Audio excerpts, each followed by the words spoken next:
Din is-silta minn Marija s-Sabiħa, video mużikali mill-grupp Malti No Blink Show, proġett bil-kollaborazzjoni ta' Take Two. Il-video li fl-aħħar 3 xhur mindu ħareġ fuq YouTube rawh madwar 73,000 persuna kiseb popolarità kbira f'pajjiżna minħabba t-taħlita mill-aqwa tal-għana tradizzjonali u l-mużika moderna hip-hop. Video mużikali li jispikka l-effetti li jintużaw, l-użu tad-dawl u ħsejjes naturali, b'lirika mexxejja imma li tirrelassak u żommok is-segwitu li 19 minuta tal-istorja.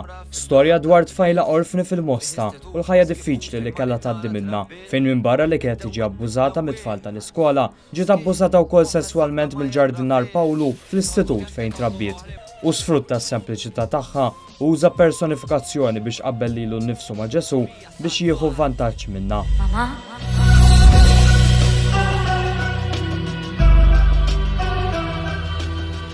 U issa din il-popolarità ta' Marija s-Sabiħa m'għadix biss f'pajjiżna imma ħadet dimensjoni internazzjonali wkoll. Infatti John Mallija, il-moħħ wara din id-diska, fl-aħħar jiem ħabbar fuq Facebook li l-video mużikali kwalifika biex jidher fl-edizzjoni ta' din is-sena tal-Hollywood Short Film Festival. Dan il-proġett intgħażel minn fost 1500 applikazzjoni biex ikun fost 30 film qasir bħala finalisti li se jintwerew fis-swali taċ-ċinema f'Hollywood matul dan il-festival rinomat ħafna f'dan il-qasam u li jiġbor fih proġetti mill-aqwa madwar id-dinja. Dan is-suċċess jispikka iktar u iktar meta wieħed iqis li f'dan il-proġett il-kumpanija Take Two esperimentat diversi effetti ġodda.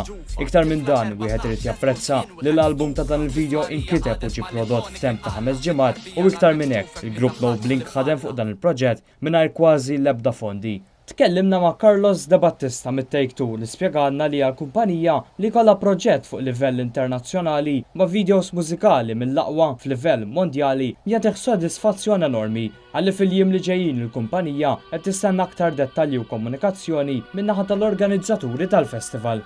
Fil-ġimgħat li ġejjin, Net News segwi qed ikompli jsegwi l-vjaġġ ta' Marija s-Sabiħa lejn ix-xena internazzjonali. Fejn ġidu wilda f'dan l-infern, fejn kienu tradituri li wasluha sawn biex imbagħad qosfu. U raqdet Marija b'dan il-mistoqsijiet f'moħħha.